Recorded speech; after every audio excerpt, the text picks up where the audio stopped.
नमस्कार मंडळी, मी सुधीर गावडे गावडे गजारी चॅनलमध्ये तुमचं खूप खूप स्वागत करतो। तर मंडळी, आजचा ब्लॉग हा रेसिपी ब्लॉग आहे। तर काय रेसिपी असणार आहे ते आता आपण सुरेखाला विचारूया। सुरेखा, कोणती रेसिपी आहे? रेसिपी आहे रायवळ आंब्याचा रायता। तर मंडळी, ती गावावरून आली आहे आणि तिने बिटकी आंबे घेऊन आली आहे। तर आज ते छोट्या छोट्या आंब्यांचं बिटकी आंब्यांचं रायतं बनवणार आहे। तर चला बघूया, रेसिपीला सुरुवात करूया।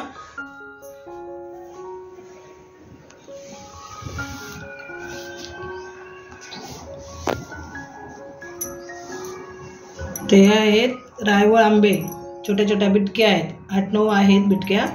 तर त्यांचा आपण आज रायता बनवणार आहोत। तर रायवळ आंब्याचं रायतं छान होतं। तर मी आता हे स्वच्छ धुवून घेतले आहेत 2-3 वेळा आणि त्याच्यामध्ये थोडं पाणी टाकून आता वाफवून घेणार 10 मिनिटं। मग त्याची साल चांगली मऊ होते आणि पटकन निघते।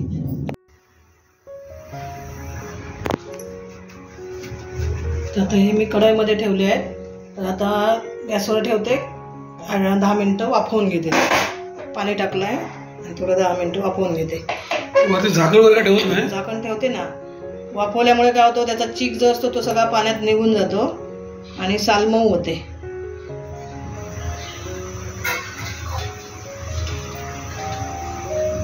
झाकण ठेवते।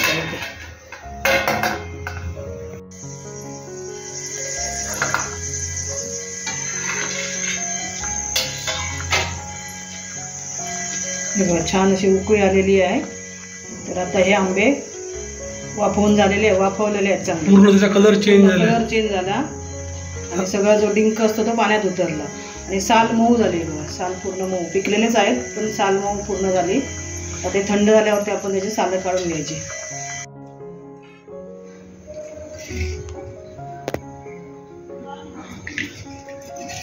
तर हे आंबे आता चांगले वाफवून घेतलेले आहेत बघा। हे बघा चांगले असे शिजले आहेत, आतमध्ये आपोआप निघतात हे बघा। तर आपण हे आता काढून घेऊ एका भांड्यामध्ये। आणि सालींचं काय करणार आहेस? सालींचा गर राहिलेला चमच्याने घ्यायचं, असं काढून निघेल तेवढं असं काढून घ्यायचं। असं साईडचा हे करून बघा, असा निघतो तो गर आपण काढून घेऊ नंतर थोड्या वेळाने। ओके ओके, असं गर काढून घ्यायचं सगळा राहिलेला। जास्त राहत नाही, हे रायवळ आंबे आहेत त्यामुळे बाटीला छोटे छोटेच आहेत ना, त्यामुळे जास्त राहत नाही सालीला त्यांचा। हे आपण आता सगळे सोलून घेऊ।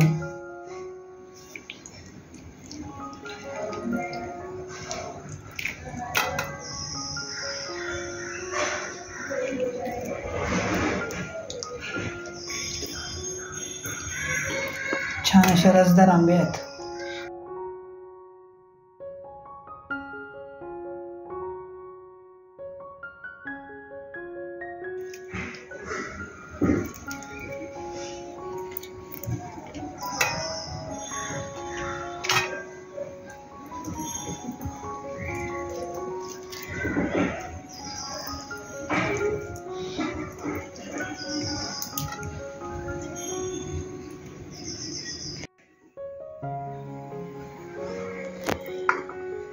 हे आता सालीनं जे राहिलंय ना ते आपण काढून घेऊ असं।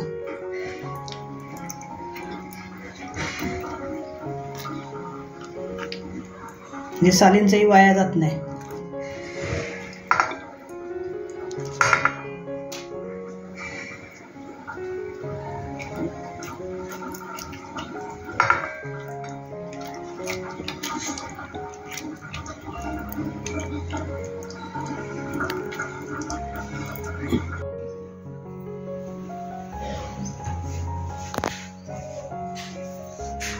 तर बघा, हा सगळा आंब्याचा गर काढून घेतलाय तो आणि ते बाट पण आहेत आतमध्ये, त्या बाट पण आपण टाकणार। म्हणजे सगळंच आपण फोडणीला टाकणार आता। हे जे साली आहेत ते आता टाकून द्यायचे सगळे चांगले। त्याचा गर काढून घेतलाय आतला पण, ते तर टाकून द्यायचे आपण।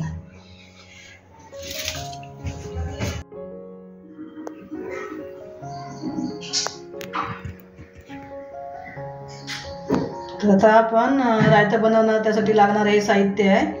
ते आहे मोहरी, हे जिरं, हळद आहे, मालवणी मसाला आहे, हिंग आहे, गूळ आहे, हे खोबरं आहे आणि हे आहे कढीपत्ता आणि लसूण। हे सगळं एवढं साहित्य लागणार आहे। आता आपण तेल टाकू।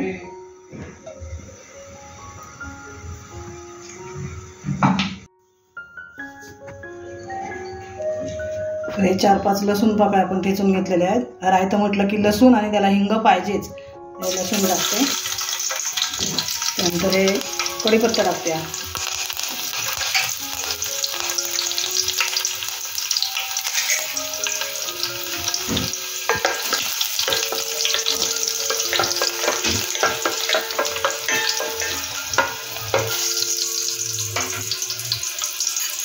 आता आपण मोहरी टाकू,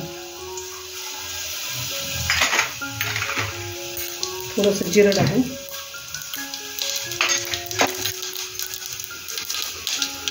आणि हा आहे हिंग. रायतं म्हटलं की हिंग पाहिजेच. हिंगाशिवाय टेस्ट नाही. हिंगाने छान ची टेस्ट येते.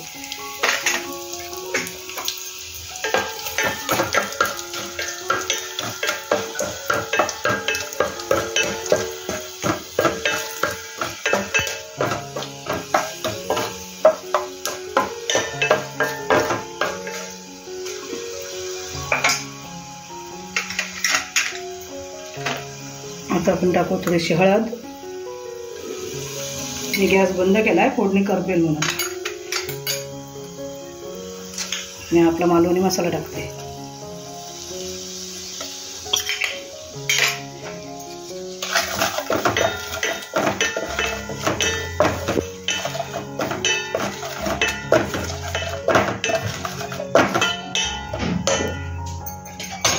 गॅस चालू करते.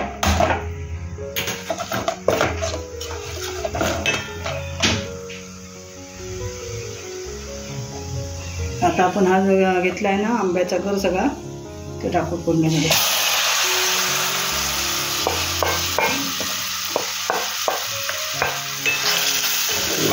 काय कलर आलाय हा, वास आला ना छान. हिंगाच्या फोडणीमुळे वास छान येतो. हिंग लागतो फोडणीला.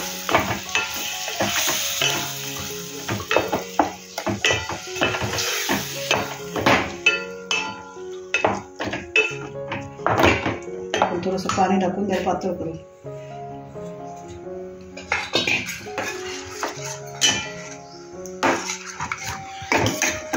छान असा कलर आलाय बघा. पाणी किती टाकलं त्याच्यात? मी टाकलं 1 पेल्यावर पाणी टाकलं, कारण आंब्याचा गर पण होता ना सगळा, आणि 1 पेला पाणी टाकलं. आता आपण त्याला गूळ टाकणार. मग गूळ टाकल्यावर अजून पाणी सुटतं ना. तुमच्या चवीनुसार आवडीनुसार तुमच्या गूळ टाका. कोणाला गोड लागतं, कोणाला आंबट आवडतं. जेवढं हवं तेवढं चवीनुसार गूळ टाका तुम्ही. आंब्यांवर आहे अवलंबून. आंबे जर आंबट असतील तर जास्त गूळ लागतं, गोड असतील तर कमी लागतं.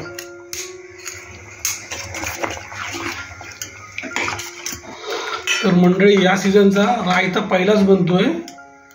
तर सगळ्यांच्या अगोदर आमचा व्हिडिओ आलेला आहे रायत्याचा. तर मंडळी या आमच्यासारखं रायता बनवून खावा तुम्ही, बरोबर ना? आमच्या पद्धतीने बनवा तुम्ही आणि खाऊन बघा कसं झालं तर सांगा आम्हाला. आता टाकते मीठ. मीठ टाकायचं आहे.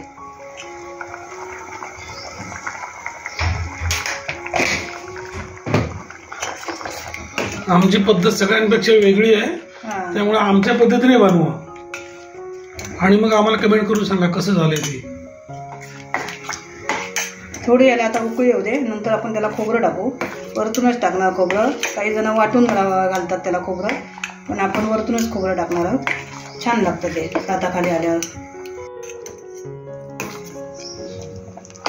तर हे आता सगळं त्यात घालून झालेलं आहे. फक्त आपण खोबरं टाकायचं बाकी ठेवलं आहे. तर आता गूळ वगैरे टाकलाय ना, ते चांगलं गूळ त्याला एकजीव होऊ दे सगळं. हां, गूळ वितळू दे आणि हे पण शिजू दे जरा छान. मग चवीला छान लागतं. किती मिनिटं तू? हे 5 मिनिटं आता शिजायला. जरा गूळ वितळू दे ना. आता झाकण ठेवते, जरा शिजू दे आतमध्ये.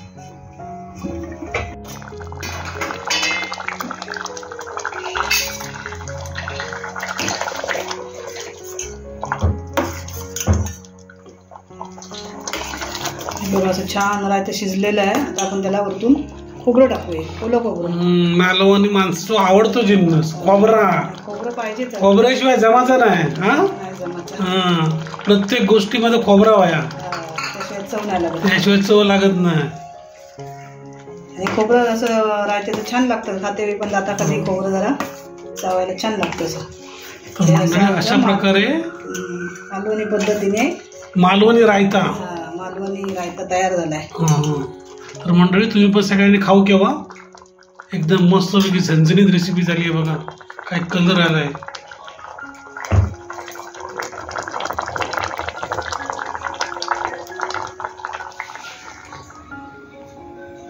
तर बघा मंडळी, एक नंबर अशी मालवणी रायता डिश तयार झालेली आहे.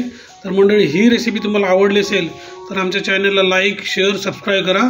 आणि मंडळी ही डिश कशी झाली ते कमेंट करून जरूर सांगा.